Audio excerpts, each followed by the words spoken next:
Recently, at many of Turkey's universities, groups of students collected signatures to back up their demand for a new optional course. They want to study the Kurdish language. Kurds make up 20% of Turkey's population, but incredibly, it is illegal to teach their language. Among the Islamic countries, Turkey is one of the most pro-Western, with a strict separation of church and state. Istanbul, its largest city, is vibrant and cosmopolitan.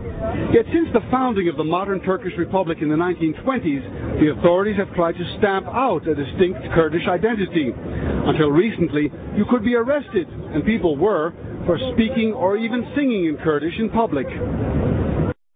Although their language is widely used, Kurds say it is in decline under the current policy. Before,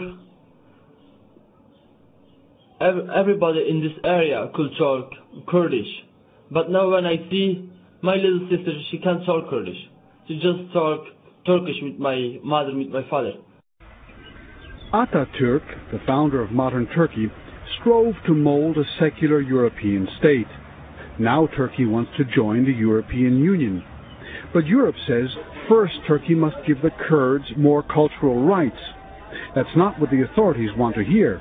Turkey's higher education czar insists letting the Kurds study their language would only encourage them to seek independence. You try meddling into these things in this part of the world, there will be a continuous state of anarchy in this part of the world. We will not allow it. Everybody has to realize this one. The tolerance, yes, the tolerance, the culture, we tolerate it, but education in the Kurdish language, which by the way has no universal standing of any sort, why should we do it? We will not do it. It will not happen. So young people decided to fight by collecting signatures. Students here at Istanbul University were among the first to act. In November, they drew up a petition, and more than 1,000 of their classmates have signed it. Dozens have been suspended or expelled. Others have been arrested by police and charged with criminal offenses.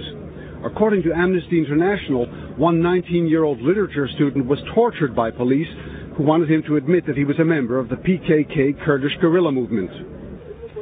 Across Turkey, more than 12,000 students have signed the petition. Turks have a constitutional right to petition the government, yet hundreds of students have been thrown out of university and many charged with helping an illegal organization, the former PKK or Kurdish Workers' Party. 3 years ago, the group gave up its armed fight for independence for the Kurdish southeast of the country.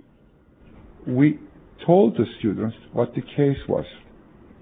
And those who insisted that they didn't care, then they became regarded as part of that campaign, perpetrators of the same criminal murderous campaign they carried out over the past 20 years. I mean, this is a very typical abuse of a seemingly innocent use of a basic right. It isn't. It was a campaign orchestrated by PKK, which is now called KADE. At this special state security court in Istanbul, 28 students being tried together each face up to 7 years in prison for their role in the petition campaign. Most are ethnic Kurds, but a few of their Turkish classmates, like this young woman, have chosen to put their future on the line too. Yaptıklarından pişman değilim çünkü bir suç işlemedim. İnsan olarak bir suç işlemedim. I don't regret it, and I am not afraid, even though the police came for me, because it's a perfectly normal demand, even if it is against the law.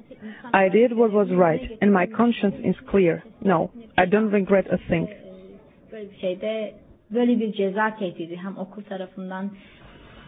Diyarbakir is the largest city in Kurdish-populated southeast Turkey. The harshest restrictions against the use of their language have been relaxed. Cafes can now provide Kurdish music, something unthinkable only 3 or 4 years ago. A renaissance of Kurdish music and literature is underway.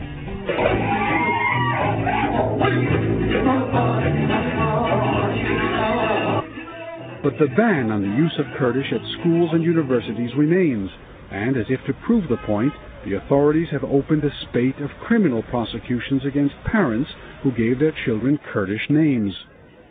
In February, the rectors of all 77 public and private universities had to sign a government-sponsored declaration. It denounces students who sign the Kurdish language petition as, quote, accomplices of a terrorist network. Rectors who want to keep their jobs must toe the line.